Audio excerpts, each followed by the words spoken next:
Glória a Deus, a paz do Senhor Jesus, igreja. Amém. É uma alegria para mim, uma honra poder estar aqui nessa noite. Eu quero render graças a Deus por essa oportunidade. Eu tenho sentido a presença de Deus aqui nesse lugar e poder compartilhar de um culto de adoração a Deus com você é um privilégio para mim, viu? Uma alegria conhecer essa igreja que dentro de pouco tempo tem sido tão bem falada em todo o Brasil. Isso é uma honra muito grande. Ao pastor Alexandre, a sua esposa, a pastora Ana Cláudia, Deus abençoe a vida de vocês. Eu falei para a pastora Ana Cláudia, eu falei, Regina é minha amiga, minha companheira, parceira de oração, minha ajudante. Fica de pé rapidinho, Regina. Essa é a Regina, senta para não ficar vaidosa. Mais conhecida como Nutella. E alguém pensa, irmã, é porque é moreninha, é um doce? Eu digo, não, é porque é mole. Igual Nutella. Não, brincadeira, é porque também é morena e é um doce. E eu disse, Regina, o que tu tem de nega, a pastora Ana Cláudia tem de leitinho. Uma pensa, uma brancura, né? Parece até um leitinho. Deus abençoe, é um prazer conhecê-los, viu? Rever também aqui o pastor Odilon, a quem eu já tive tenho o prazer de conhecer há algum tempo. É um prazer. Deus continue abençoando sua casa. A todos os pastores aqui que caminham na mesma visão do pastor Alexandre. A gente percebe isso no comportamento dos pastores em adoração na igreja. É o tipo de coisa que não dá para fingir que não viu, né? Deus abençoe. É uma alegria poder dividir a tribuna com vocês. E o pastor Alexandre, né, gente? Rapaz, eu nunca vi um branquelo com tanta ginga, meu irmão. Que parada é essa? Não é não? Eu tava ali assim, ó. Assim, daqui a pouco eu fui soltando. Deus abençoe, pastor. Abra comigo a sua Bíblia, sentado mesmo como você está. No livro de Esther, capítulo de número 6. Enquanto você vai terminando de localizar o texto sagrado, eu sei que você consegue ser multifuncional, e eu só gostaria de aproveitar essa oportunidade para dizer que eu trouxe alguns materiais de DVDs, são DVDs de mensagens, e se você desejar adquirir, você pode estar fazendo isso ao término do culto. Eu acredito que em uma das saídas da igreja, nas duas ou uma só, alguém pode me ajudar? Os materiais ficam como? Naquela saída de lá, né? Então tá bom. Os obreiros podem fechar todas aquelas portas, vai todo mundo sair por lá hoje. Ninguém sai por ali, nem por ali. Mas enfim, os materiais estão ali e se você desejar adquirir, vai ser uma bênção para a nossa vida. E eu espero que você faça isso só se de fato, de verdade, você acreditar que vai estar levando para casa algo que possa acrescentar na sua vida espiritual, na sua alma. Às vezes eu sei que você é tão generoso, é tão generosa, que talvez você pense, eu vou levar para abençoar o pregador. Mas a sua maneira de me abençoar não pode gerar um prejuízo para você, porque isso não é bênção. E às vezes tem gente que é tão generoso, que diz, eu vou levar. Mas aí deixa dentro do plástico, coloca dentro da estante, exatamente como comprou. E isso não é bênção, porque a bênção não acrescenta dor nem prejuízo.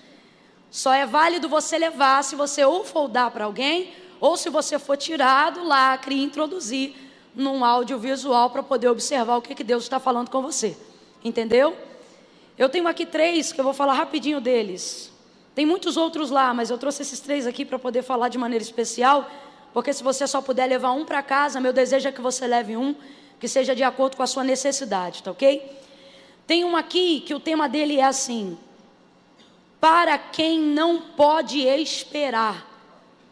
Para quem não pode esperar. É engraçado porque o tema já está bem declarado aqui, né? Vamos fazer aquele negócio, eu tive vontade de fazer igual a televisão, a gente fala para um lado e mostra o DVD para o outro. Para quem não... Cadê? Está funcionando? Não está, vocês estão ligados. Vocês não estão ligados. Olha lá, ó. Para quem... Ih, estão desligados, vou fazer no Raul Gil então. Falando sério agora, para quem não pode esperar. É uma mensagem para quem... olha lá, ficou nervoso. Aí ele agora arrebentou a boca do balão. Obrigada. Para quem não pode esperar, é uma mensagem para quem não pode esperar. Às vezes o pessoal vai lá na banca e diz: irmã, esse aqui é para quem? Aqui a gente fala sobre Mateus capítulo 15, a mulher cananeia. A mulher cananeia, ela mudou a minha vida. A história da vida dela mexeu com a história da minha vida. Quando eu observei a história da mulher cananeia, o Senhor, Ele falou comigo: minha filha, perceba uma coisa na história dessa mulher. Quando eu entro no caminho de alguém, eu faço na vida dessa pessoa o que eu quiser fazer. Porque o profeta Isaías, ele deixa isso muito claro, falando sobre o Senhor na primeira pessoa. Ainda antes que houvesse dia, Ele já existia. E não há quem possa fazer escapar das suas mãos. Operando o Senhor, quem impedirá? Ele acrescenta mais e ele diz: se o Senhor determinou, quem, pois, o invalidará? Então o Senhor falou comigo: veja, quando eu decido fazer alguma coisa na vida de alguém, eu faço na vida dessa pessoa o que eu quiser fazer. Ele olhou para Zaqueu, numa rua onde tinham aproximadamente 40 casas sacerdotais, e ele escolheu o cobrador de impostos. Ele disse: Zaqueu, desce depressa, porque hoje me convém, eu quero, a decisão é minha. Entrar na tua casa, e entrou ou não entrou?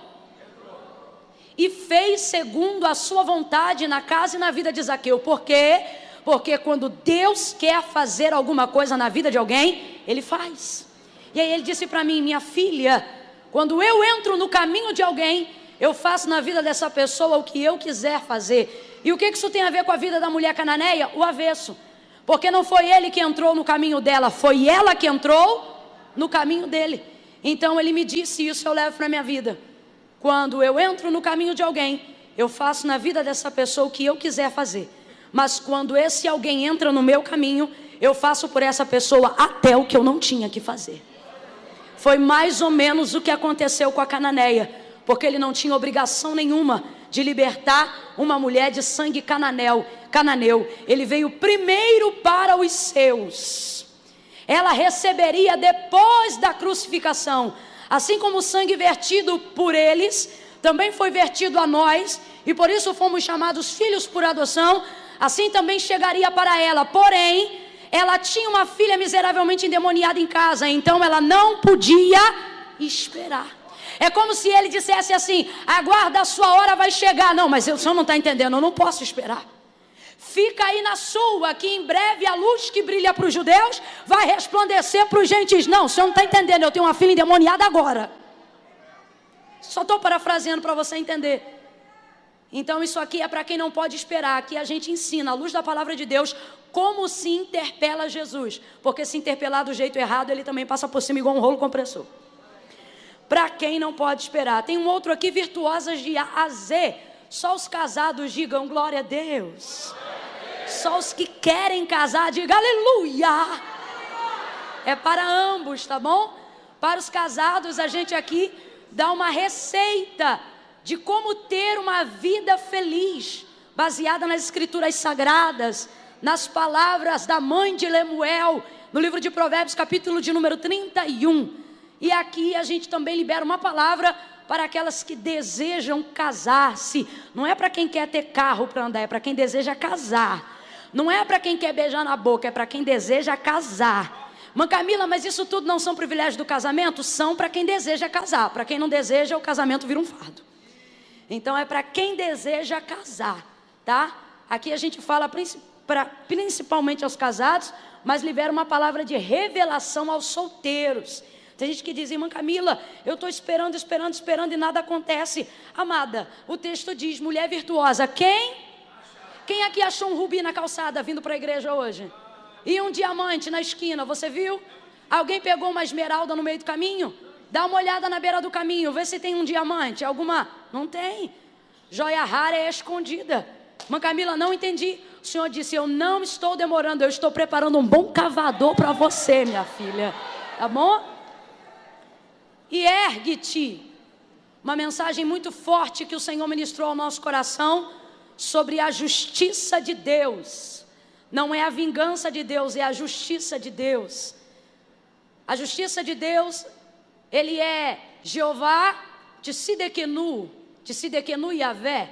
É interessante porque quando você vai estudar a palavra Tsidekenu, ela não é justiça apenas como nós falamos no vocábulo português, mas ela sugere equilíbrio, o que significa que Jeová é nossa justiça, não é apenas justiça para deixar um bem e outro mal, porque isso é trapo de imundície. A nossa justiça é assim: na nossa justiça, para alguém vencer, alguém tem que perder. Na nossa justiça, para alguém ganhar, alguém tem que falir. Na nossa justiça, para a justiça ser feita, alguém tem que ficar preso, né? Isso não é justiça de Deus. A justiça de Deus é equilibrada. O nosso Deus é um Deus de balanças fiéis. Esse é o termo Tsidekenu. Balança fiel. Irmã Camila, mas você está dizendo que Deus não mata? Está dizendo que, claro que não, Deus faz tudo isso, mas isso não é justiça, é execução do juízo, é outra coisa. Então aqui a gente ensina através da vida de Agar, Sara e Abraão, que o Deus de justiça vai trazer equilíbrio. Para poder honrar Agar, ele não destruiu Sara. Para fazer honrar Sara, ele não aniquilou Agar e não colocou Abraão no meio desse fogo cruzado. Ele foi um Deus que estabeleceu um tempo de equidade, de balanças fiéis para a vida de Agar, de Sara e de Abraão. Ergue-te é uma mensagem para quem está esperando uma mão, mas não virá. Ergue-te é uma mensagem para quem está esperando uma ligação, mas ninguém vai dar. Ergue-te é uma mensagem para quem está esperando uma visita, mas não há quem se prontifique. Ergue-te é uma mensagem para quem vai ter que aprender a levantar-se sozinho no meio do deserto. Tá bom? Esther, capítulo de número 6, quem achou, diga amém. Gente, esse virtuoso eu queria dar para a primeira solteira corajosa que tivesse coragem de sair do lugar e vir aqui correndo pegar. Vem. Ai, meu Deus, Pai Santo. Vai lá onde está o material e pega outro. Pronto, que a coragem dela foi grande. Varão, separa um virtuoso aí que essa moça de conjunto de moletom é dela. Isso. Esther, capítulo de número 6. Quem achou pode dar um amém? Amém.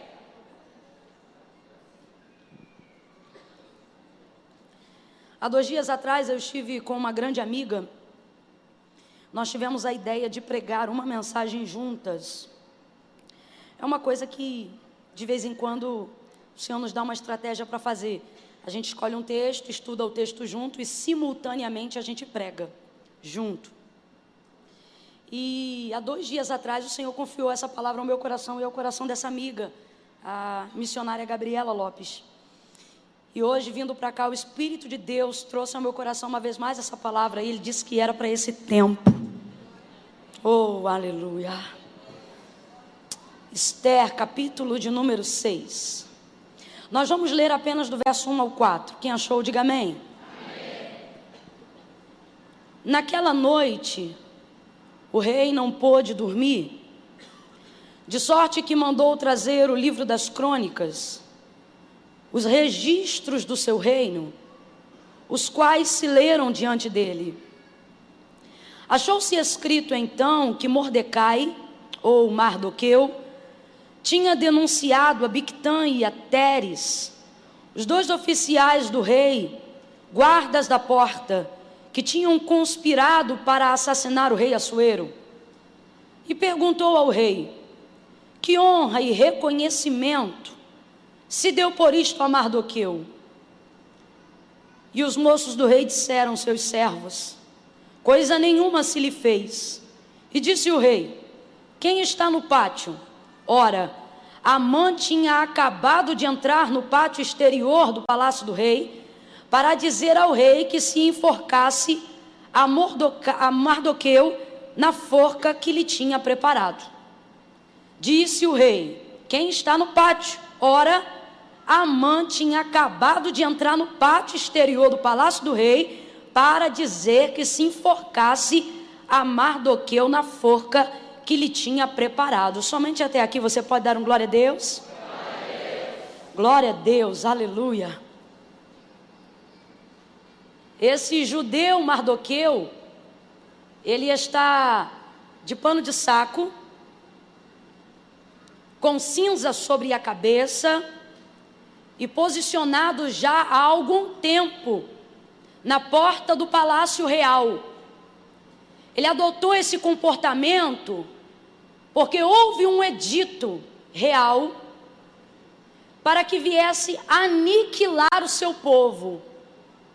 À porta do palácio, ele buscava ter acesso com a sua sobrinha, que era a rainha Ester, a quem ele tinha um relacionamento, que o parentesco era de tio e sobrinha, mas o relacionamento de afeto era como se fosse de um pai e de uma filha. E agora ele está juntando todos os seus esforços, seus sacrifícios pessoais, espirituais, colocando, trazendo em evidência, em toda a sua maneira de viver, uma estratégia do céu, uma resposta do céu, ao ponto que em dado momento, quando ele fica sabendo do edito e ele coloca isso diante de Ester, Hadassa, sua sobrinha, ele percebe que ela fica temerosa, porque só poderia se apresentar diante do rei quem ele fosse convidado. Ester já não era convidada há um tempo diante da presença do rei. Temerosa, ela meio que não vai dar uma resposta de pronto e de imediato acerca de uma intervenção para a libertação, livramento do seu povo, dos judeus. E ele vai deixar muito claro para ela: olha, será que não aprouve o Senhor te colocar aí dentro, para que você fosse um instrumento para que esse livramento acontecesse? Agora, todavia, Ester, fica ciente que se não vier de ti, de outra parte virá. Mas o Senhor dará esse livramento. Que homem crente, que homem de fé, que homem honrado. Este homem agora se curva diante de Deus. E não se curva diante deste homem que você observou no texto, considerado um homem mau. Eu me lembro que no momento do banquete em que Amã seria definitivamente desmascarado, o rei pergunta quem Ester convida e ele diz: olha, chame aquele mau Amã.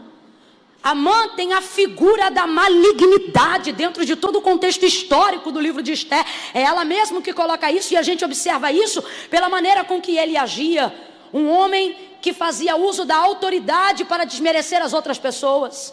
Um homem que era abusivo. Isso na verdade não é autoridade, é autoritarismo. E ocorria que todas as vezes que este Amã, que era um grão-vice, que era o segundo abaixo do rei, passava, as pessoas se curvavam. Mas o texto vai nos informar, a história vai nos contar, que Mardoqueu não se curvava diante de Amã. E isso foi lhe aborrecendo, foi lhe aborrecendo, a ponto de que Amã contratou toda uma engenharia, fez um projeto, colocou dentro desse projeto toda uma trama, arquitetou, literalmente arquitetou, tamanho, metro, tudo, planejou, a fim de enforcar este judeu, Mardoqueu, nesta forca.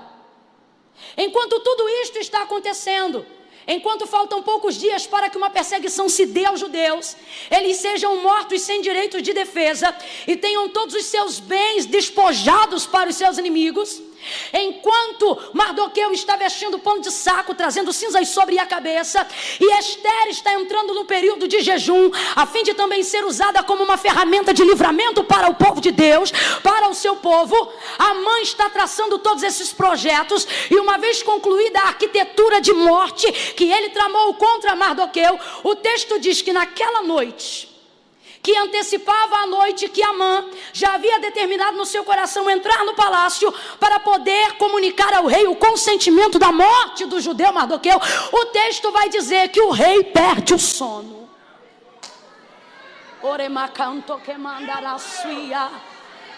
O rei perde o sono e ele diz: traga-me o livro das crônicas. Para ficar bem simples, para todo mundo entender, abra a sua boca e diga: o livro dos registros.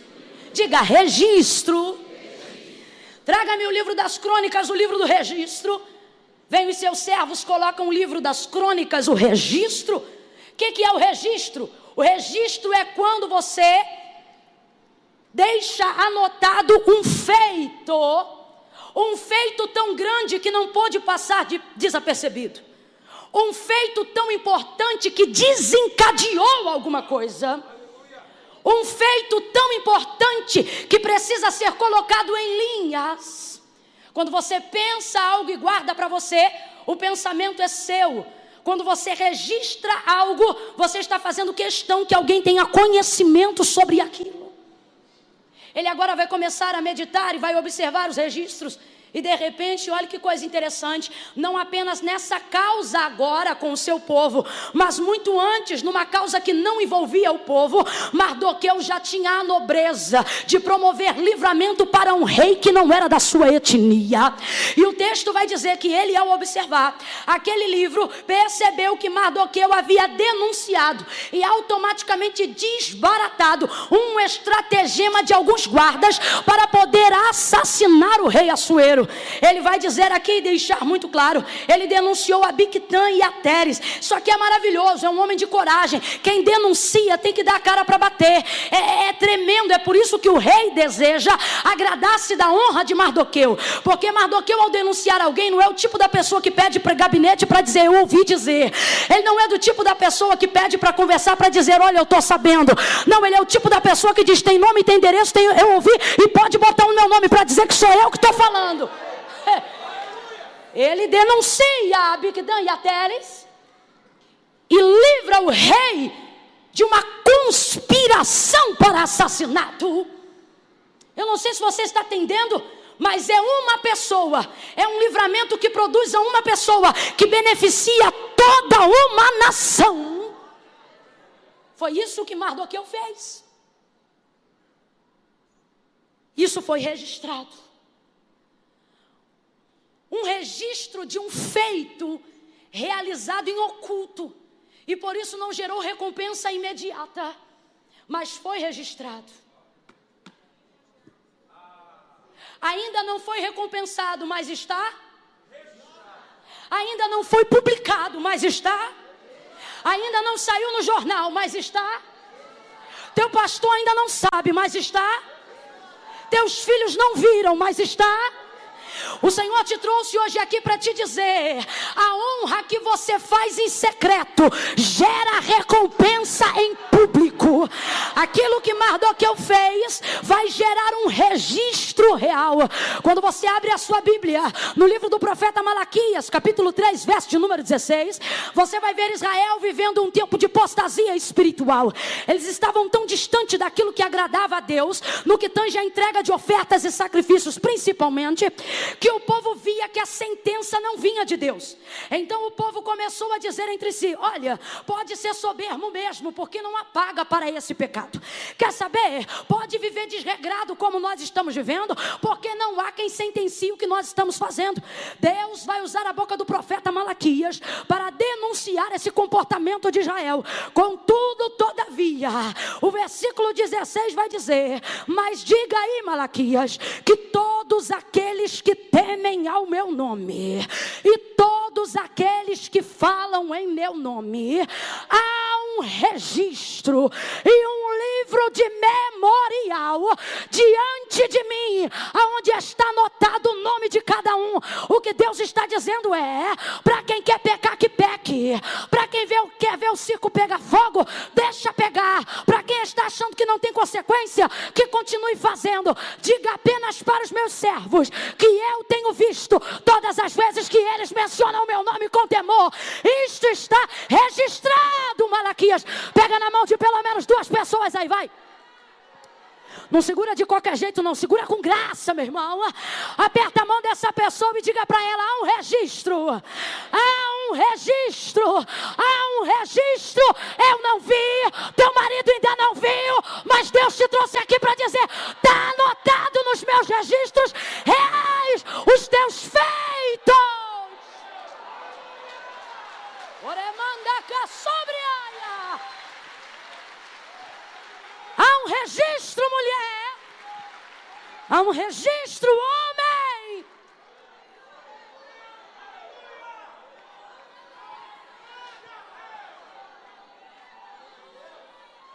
Davi, em dias de lamento, vai cantar salmos que começam tristes, mas que terminam alegres. Porque enquanto ele ora e ele canta, ele vai se lembrando das coisas que Deus já o permitiu fazer. É mais ou menos como quando a gente começa a orar. Começa uma oração às vezes de lamento, mas parece que o Espírito vai trazendo a lembrança, né? aquilo que nos dá esperança, e a gente começa a lembrar e daqui a pouco cresce na oração, porque lembra que é um registro daquilo que aconteceu. No Salmo 56, lá pelo versículo 8, Davi está numa dessas canções, e ele vai dizer, ele começa chorando, e ele diz, mas porventura, ele não tem as minhas lágrimas que caíram num odre registradas no seu livro? Como é que tem lágrimas no odre registradas no livro? É porque para mim e para você é água salgada, para Deus cada uma é uma frase. Eu não sei para quem, mas Deus nos trouxe nessa noite hoje aqui para dizer, talvez nem você lembra, mas eu não tenho amnésia, diz o Senhor. Talvez você falha na recompensa de quem fez alguma coisa por você. Você evita até de fazer agradecimentos porque não lembra o nome de todo mundo. Mas eu não sou assim. Eu sei quantos fios de cabelo você tem na sua cabeça. Eu sei as causas que tem te levado a chorar. E eu vejo aquilo que tu tem feito em oculto. Todo feito em oculto trará de Deus uma recompensa pública. Não sou eu que digo, é o autor do registro que afirma, Mateus capítulo de número 6. Não façam como os fariseus. Ele vai dizer, guardai-vos de dar esmola diante de todos. Ele acrescenta, quando a tua direita fizer alguma coisa, não deixe que a esquerda suspeite o que a direita fez. Ele diz, quando tu fores orar, não vá às praças públicas, como fazem os fariseus. Quando tu orar, ora em secreto. E o teu pai que te vê em secreto, te recompensará em secreto. E o teu pai que te vê em secreto te recompensará publicamente. A recompensa pública é para quem pensa na recompensa pública? Não. A recompensa pública é para quem fez no secreto sem a preocupação de ser recompensado. Esses dias eu estava meditando um pouco sobre caridade e solidariedade. E ao observar o judeu Mardoqueu, o Senhor falou comigo. Ele não é apenas solidário, ele é caridoso. E aí quando você para um pouquinho para estudar sobre a diferença entre solidariedade e caridade, eu vou tentar descrever como se fossem duas pessoas. É mais ou menos assim. Se eu pudesse descrever como se fossem pessoas e alguém me perguntasse, me diga aí, irmã Camila, como é a solidariedade? Eu diria, a solidariedade é linda. É ou não é, irmãos? Sem ironia nenhuma, é ou não é? É. A solidariedade é linda, é amada, é popular, é carismática. E se alguém me perguntasse, e a caridade como é? Eu diria, ninguém sabe, porque ela não fala e nunca tira foto. Você consegue perceber a diferença de uma coisa e outra? Irmã Camila, você está dizendo que eu não devo ser solidário? Não, eu estou dizendo que o ser humano é solidário, mas o cristão é caridoso. Mardoqueu consegue entender essa diferença, e é por causa desses feitos que agora o céu se move em prol de lhe trazer uma recompensa pública. Eu não sei o coração de qual cristão a palavra de Deus veio acertar hoje, mas ele está indo ao encontro daqueles que desejam, para dizer, olha, eu vou te ensinar a ter prazer no secreto, eu vou te ensinar a ser honrado quando ninguém está vendo, eu vou forjar o teu caráter dentro de um quarto de porta fechada, eu vou te tirar uns dias da rede social para te ensinar a observar segredos que não podem ser publicados a lugar nenhum. E em tempo oportuno, você vai ver que o teu pai que registra em secreto te recompensará publicamente. Oh, aleluia. Enquanto o rei vê aquilo e pensa, e agora? Foi feita alguma coisa por esse homem? Não. a mente dele começa a trabalhar. E o que é que eu vou fazer por esse homem? Porque quem serve com honra, recebe honra, irmãos. Jesus vai dizer a quem honra, ele diz a quem honra elogio, a quem honra dinheiro, a quem honra cargo. Não, a quem honra, honra. A única moeda que paga honra é a honra. E ele agora vai procurar uma maneira de honrar esse homem que lhe honrou.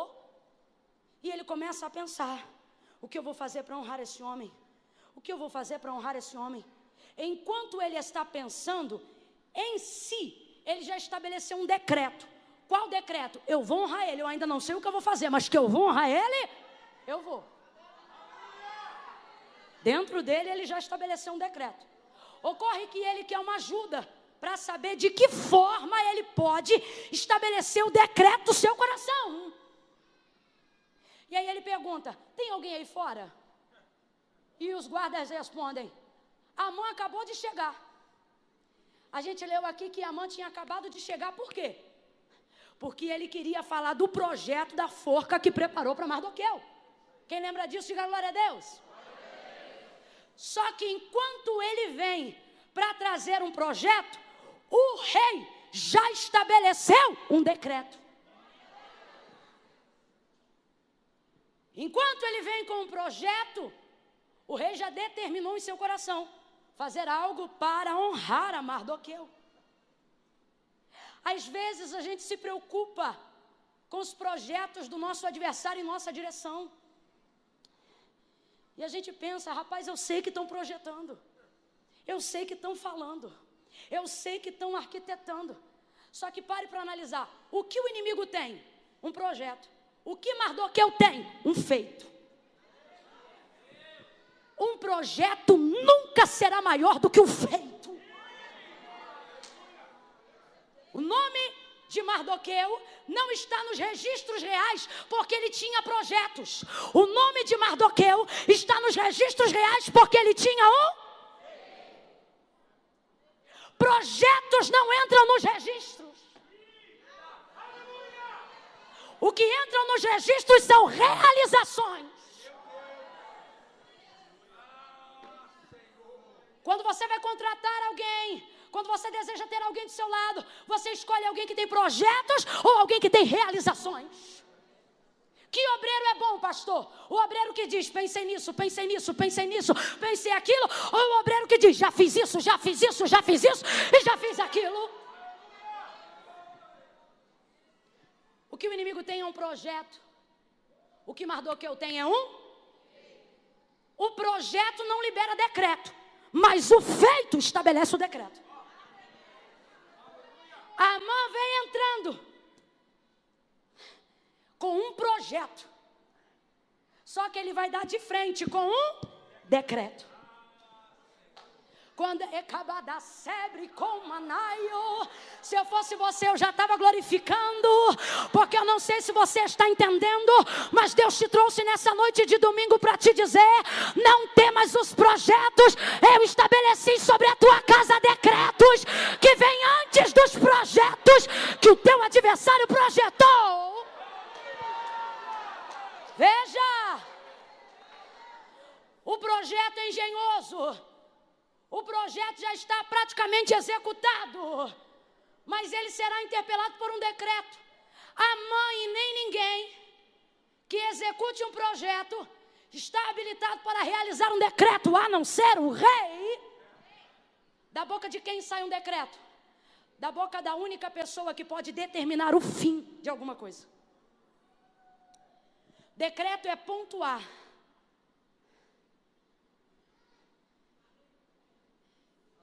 Quem determina o fim de uma novela nunca é o protagonista. Menos ainda o coadjuvante. Por mais que sejam participantes de tudo que está acontecendo. Só pode determinar o fim quem tem o controle do começo. A quem pertencem os decretos? A pessoas que têm autoridade para determinar como vai ser o... E que homem na terra pode determinar o fim? Só tem um. João até se espanta, porque ele está muito diferente de quando o viu caminhar sobre a terra. Ele cai no capítulo 1 do verso 8 de Apocalipse. Caindo como morto, ele pensa, quem é esse? Mas ele diz, João, sou eu. Ele não diz nome, por quê? Porque João conhece, só não está lembrando, porque está muito diferente. É como se o coração de João perguntasse na revelação do Apocalipse, eu quem? Ele diz, aquele que tem a chave de Davi. Não sei se você entende, mas a chave de Davi é a porta do começo, da linhagem real, de onde tudo veio. Mas ele não diz apenas no capítulo 1 do Apocalipse. João vai mencionar o seu encontro com ele em outras ocasiões. E ele vai dizer, quem sou eu? Eu sou o Alfa, o começo. E é quem? E o fim. O ômega, você está entendendo? Tem pessoas que entraram hoje aqui atemorizadas com os projetos, mas Deus te trouxe aqui para lançar fora todo medo, porque Ele está dizendo, os projetos do teu adversário não são maiores do que os decretos que eu estabeleci para a tua vida quando vi os teus feitos. Se é para aplaudir, aplaude com vontade, na certeza de que há decretos de Deus estabelecidos para a tua vida desde o dia que Ele te criou. Oh, aleluia! Você não faz parte de um processo aleatório, garoto. Você não faz parte de um processo aleatório de nascimento, menina. Mas a minha mãe não me queria, a tua mãe não te queria, mas o pai já te sondava antes de você entrar no ventre do seu pai e da sua mãe. Todos os projetos que permeiam a sua vida não passam disso, de projetos. Ele vai chamar a Jeremias, vai deixar muito claro. Jeremias, aonde eu te mandar ir, você vai. O que eu te mandar dizer, você diz. Onde eu te mandar entrar, você entra. De onde eu te mandar retirar, tu retira. Ele diz, se eu te mandar edificar, tu edifica. Quando eu mandar derrubar, tu derruba. A profecia é muito forte. E ele diz, Senhor, eu sou uma criança. Ele diz, não digas eu sou uma criança. Porque antes que te formasse. Quando a mãe entra, ele vem com projetos, com questões circunstanciais. Quando ele encontra o rei não tem questões circunstanciais. O rei tem feitos substanciais. Então veja, os projetos dele perdem o efeito diante dos decretos do rei. Olha ele dizendo, Jeremias, antes que te formasse no ventre, eu te conheci. E as nações te dei. Jeremias, se você não for até as nações virão até você, porque eu já uni vocês. Tem gente aqui que está perturbado da mente, pensando, mas fizeram isso, a circunstância é assim, o jeito é assado e desse jeito não vai dar. O Senhor está dizendo questões circunstanciais.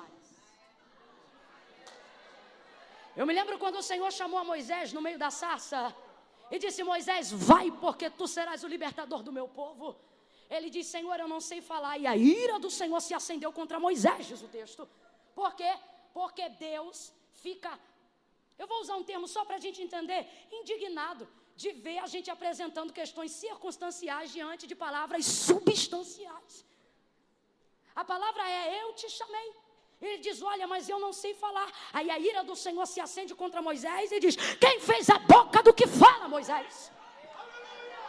Não fui eu, Senhor. Quem fez a boca do mundo, Moisés?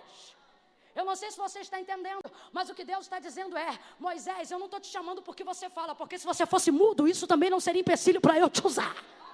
É você, meu filho.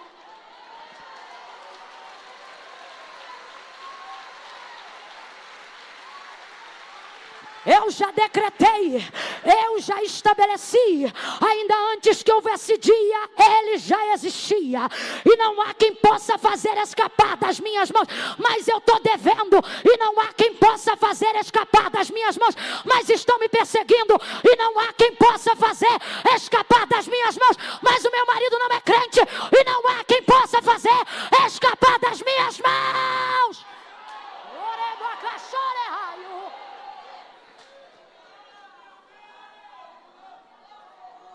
Você se sente ameaçado, porque o inimigo sabe o poder de um decreto.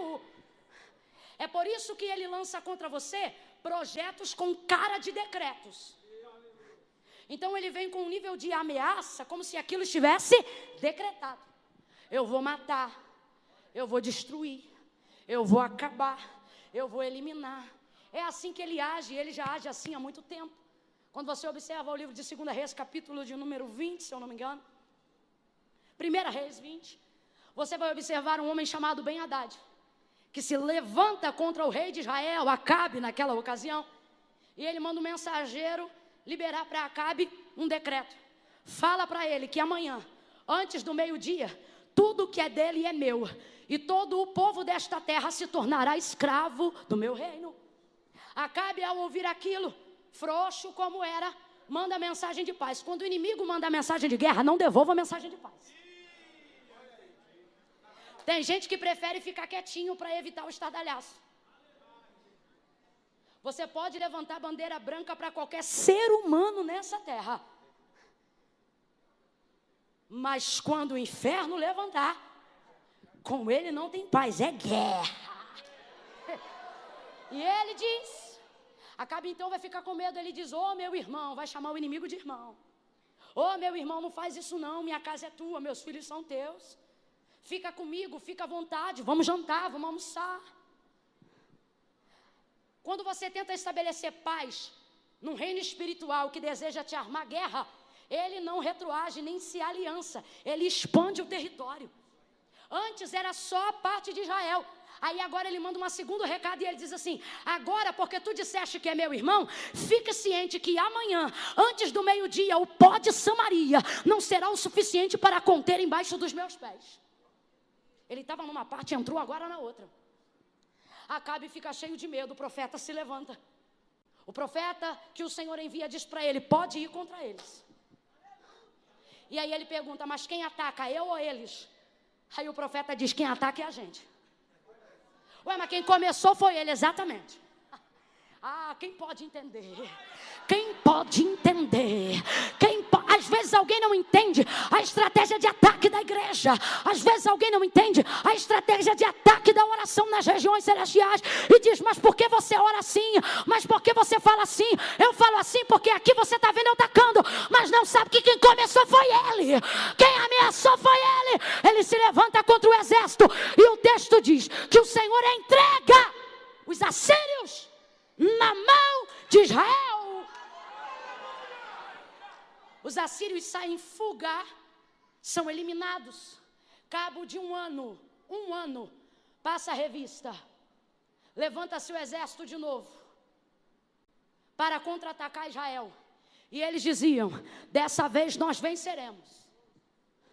O texto diz que os assírios enchiam a terra, enquanto Israel se locomovia como 2 montes de cabras. Agora nós vamos vencer. Olha a palavra dos assírios. Da última vez que eles nos venceram no monte, porque o Deus deles é Deus de monte. Mas agora nós vamos encurralá-los no vale. Quando você está do lado de quem estabelece o decreto, o lugar não importa. Eles dizem, vamos guerrear no monte. Vamos guerrear no vale, porque o Deus deles é de monte. Eu lembrei, o Deus deles é de monte. Elias orava no monte, respondia fogo do monte. Lembrei, o Deus deles é de monte. Encurrala eles no vale, porque lá a gente acaba com eles. Encurralaram no vale os 2 montes de cabra. Acabaram com o exército dos assírios que enchiam a terra. Eles fugiram que nem criancinha correndo para o colo da mãe depois do tombo. 2 montes de cabra. Por quê? Porque não importa a quantidade quando eu estou do lado de quem estabelece o decreto. Não importa o lugar quando eu estou do lado de quem determina o fim. Você está entendendo o decreto como quem determina o fim? É isso que Deus está dizendo para você hoje aqui. Porque tu teme os meios, se eu sou o dono do fim. Eu sou o dono do fim. E os assírios vão correndo dizendo, corre! Por quê? Porque o Deus de monte também é Deus de vale. O Deus de cima também é Deus de baixo. saíram correndo. Agora eu não te contei um versículo interessante nesse contexto, sabe qual? Antes de meio-dia, quando se deu a guerra, os 32 reis que andavam com Ben-Hadad já estavam bebendo entre as tendas. Por quê? Eles tinham certeza que não tinha como 2 montes de cabra vencer uma multidão que enche a terra. São 32 reis, contando 33 com Ben-Hadad contra um Acabe. Mas é que não é Acabe. Sabe por que eles estão bebendo? É comportamento que só se fazia depois da guerra. Mas eles têm tanta certeza de que não tem como perder, que eles já bebem antes. Olha para o teu irmão, fala para ele: o inimigo está bebendo antes. Enquanto ele encharca a cara de vinho, aonde há contenda, a gente vai se enchendo do Espírito. Botou para correr, meu irmão. Com Senaqueribe foi a mesma coisa. Senaqueribe tem um histórico. Ele chega com a afronta e ele diz assim: o que vai ser feito de vocês é o mesmo que eu fiz. Diga, aonde estão os deuses de Ramate? Aonde estão os deuses de Arpade? Aonde estão os deuses de Sefarvaim? Aonde estão os deuses de Rena, os deuses de Iva? Ele traz um currículo, rapaz, um histórico de quem ele já destruiu. Só que dessa vez ele está em Jerusalém. Ele quer entrar em Jerusalém. Aqui não tem Deus de Ramate. Aqui não tem Deus de Rena. Aqui não tem Deus de Iva. Aqui não tem deuses estranhos como em Samaria. Aqui só tem um. Oremacanasémbia.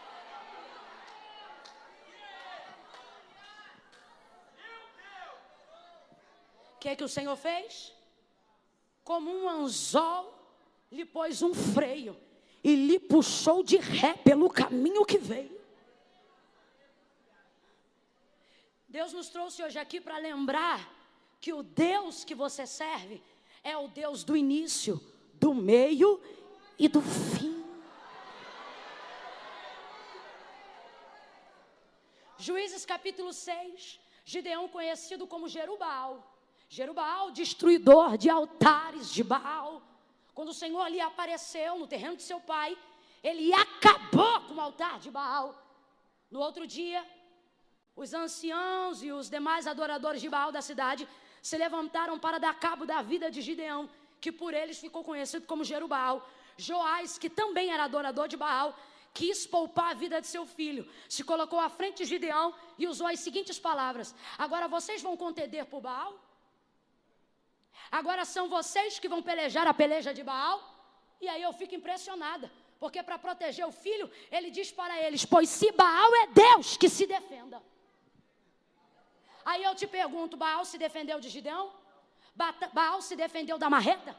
Baal se defendeu de alguma coisa? Não, porque o Senhor já havia dito para Israel: não cai na deles, porque eles têm boca, mas não falam, ouvidos, mas não ouvem, pés, mas não caminham, mãos, mas não apalpam.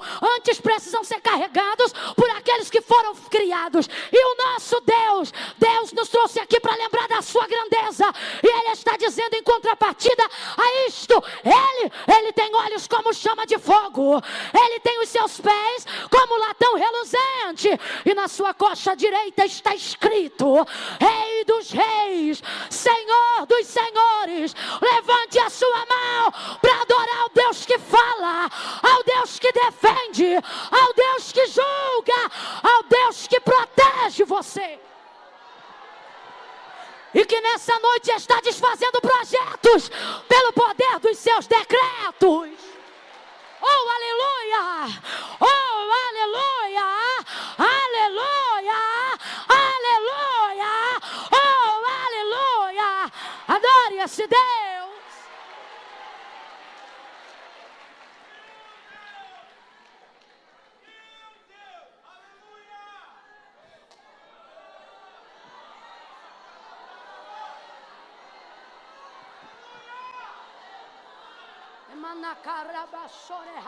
Cadê o menino daqui que estava tocando teclado?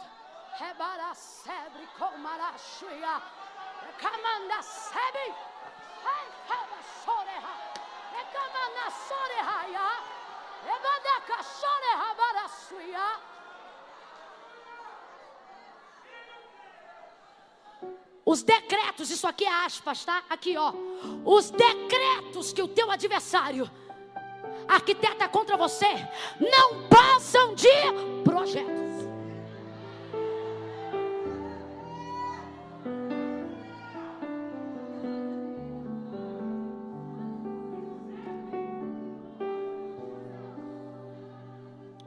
Um pouquinho só mais baixinho. E não quero nada lento com estilo de casamento, não. Faz um bom aí. Por aí, é mais ou menos. Mas tem que ser baixinho, que ainda não tá acabando. Calma aí.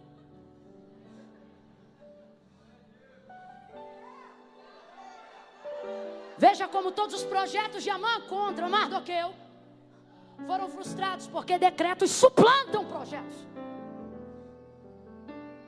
Ele pergunta para Amã: Amã, o que o rei faria a alguém cuja honra lhe agrada? Ele pensa: certamente sou eu.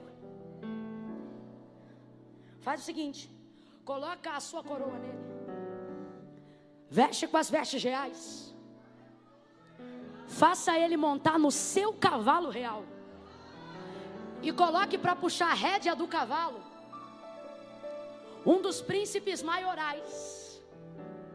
Eu vou deixar esse parêntese para outro dia, quando o príncipe puxa o cavalo. Mas essa foi a ideia de Amã, porque ele pensou: a quem mais o rei honraria além? Esse é o problema dos Amã, eles acham que isso tem. Eles faz tudo isso. Então a Mardoqueu, vai lá e cuide que nada do que tu disse caia por terra, porque assim se fará o homem cuja honra o rei se agrada. Coloca Mordecai no cavalo, coroa, veste real, e Amã segura a rédea do cavalo. O maior príncipe do reinado de Assuero. Vai ele puxando o cavalo, e sabe qual é o problema?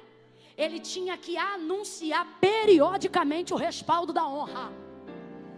Ele segurava a rédea do cavalo, dava mais ou menos uns 10 passos, parava e dizia: assim se faz ao homem cuja honra o rei se agrada. Dava mais uns 8 passos e dizia: assim se faz ao homem cuja honra o rei se agrada. Dava mais alguns passos, e sabe o que ele tinha que fazer? Eu não sei se isso começou às 4 da tarde, mas se começou, não terminou antes das 6. Porque ele teve que andar por toda aquela província anunciando isso. Assim se faz ao homem cuja honra o rei se agrada. Assim se faz ao homem cuja honra o rei se agrada.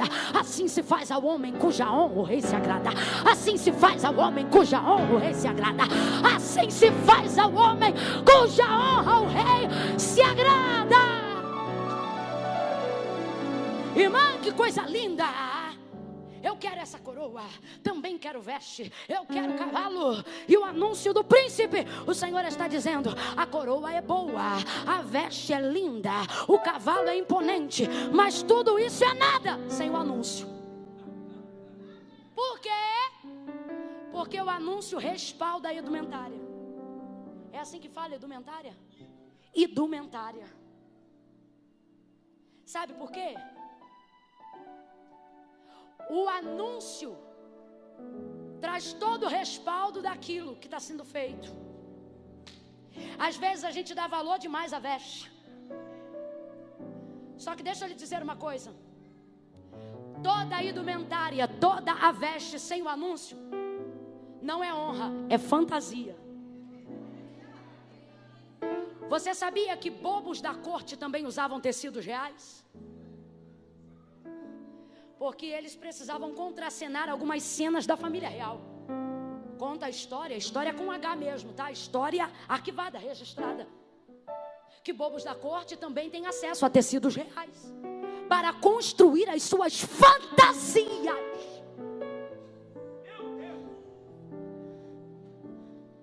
cara de brisa não combina com crente no culto.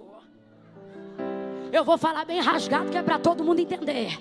Tem muita gente achando que está na realeza porque está com as vestes, mas sem o respaldo do rei. É bobo da corte, é fantasia. Para ter honra, tem que ser respaldado pelo rei.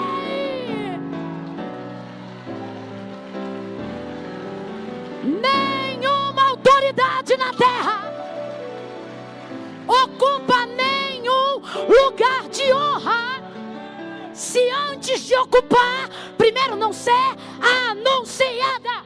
Quem chegar primeiro, a coroa ou o anúncio? Quem chegar primeiro, o cavalo ou o anúncio de Amã? O anúncio do rei? O anúncio.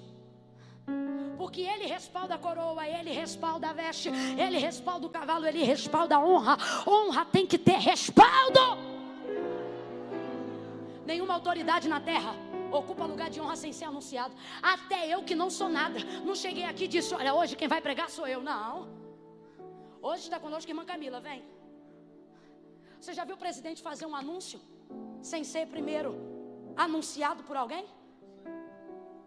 Quando a presidência da república vai falar, os jornais são obrigados a interromper o programa fazendo um anúncio para respaldar a honra da autoridade.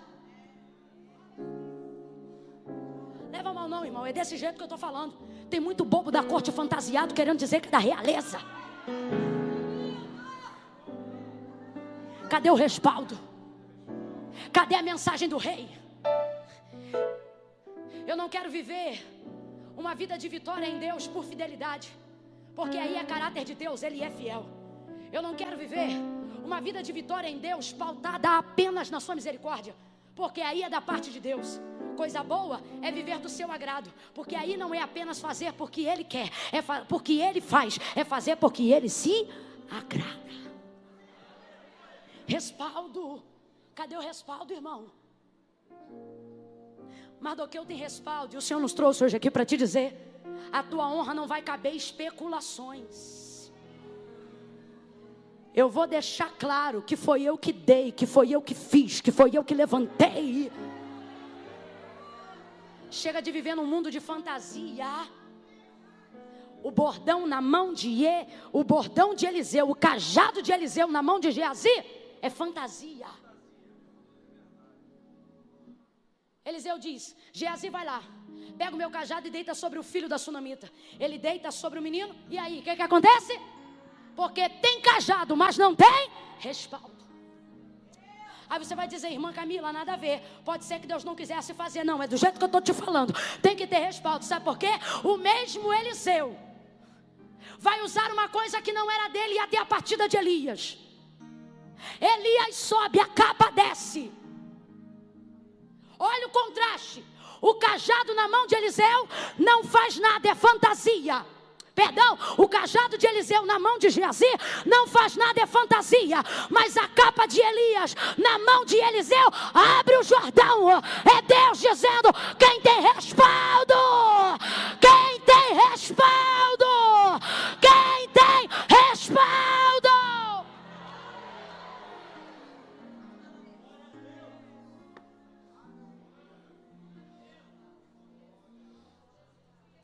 Você vai ver um Mardoqueu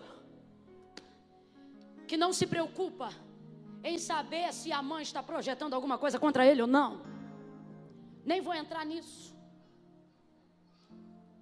Mas tem muita gente aqui usando o seu tempo para tentar desfazer o que sabe que o inimigo está projetando. Hoje Deus está te fazendo um convite. Ele está dizendo: vem caminhar para as coisas do reino. Posso falar uma coisa? Se porventura dessa vida Mardoqueu se preocupasse com os projetos de Amã, eles lhe seriam distrações para que as questões do reino não fossem resolvidas. Agora eu te pergunto: o que são maiores? Projetos pessoais ou projetos de nação? Nação. Quando há um tempo atrás nós estivemos na campanha de reeleição à presidência da República, eu fiz uma postagem da seguinte maneira: o que me preocupa são 53 milhões de brasileiros preocupados com a sua casa. Porque eu estava mencionando um plano do governo que atraía uma quantidade grande de votos para um presidente em questão que já havia provado que não estava tendo qualificação para dar continuidade. E aí eu disse o seguinte: o que me preocupa são os 53 milhões preocupados com as suas casas, esquecendo que as suas casas moram no Brasil. Irmã Camila, o que isso significa? Eu quero dizer que a causa coletiva te inclui, queridão. Se Mardoqueu, abre a mente, que eu estou contando com a tua inteligência. Se por alguma causa da vida Mardoqueu se distrai, como muitas vezes nós fazemos, em querer desfazer o que o inimigo tem feito, ele poderia defender a si próprio por um tempo, mas perderia todo o povo e automaticamente perderia a si mesmo, porque ele também era judeu.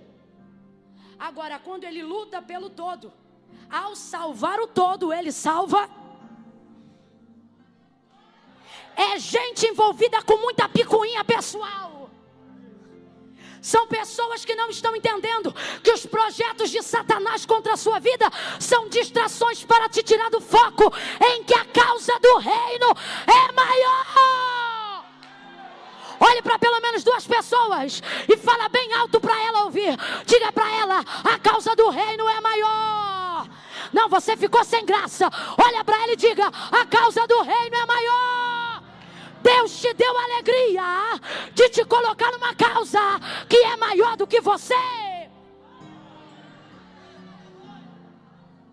Para fazer parte do reino, você precisa entender que o reino é maior que seu ego. Você sabe por que tem gente que se sente muito ofendida? Porque o ego é muito grande. Ele acha que tudo é sobre ele. Quanto maior a ferida, maior o orgulho. Porque você sempre pensa: você viu, foi para me atingir aquilo ali. Eu vou dar-lhe uma resposta agora aqui no Face, porque eu sei que aquilo ali foi para mim. Printou a tela do WhatsApp, manda para mim que eu estou fazendo um dossiê para acabar com ela. Sai dessas coisas que tem o teu tamanho. Que tamanho, irmã Camila? Pequenas, mas o Pai te concedeu um projeto maior do que você. E se Ele está te confiando isso, é porque Ele acredita na grandeza do seu espírito. Porque a sua alma é individualista, mas o seu espírito é agregador. Porque em ti há espírito de vida, espírito de excelência, espírito de rei.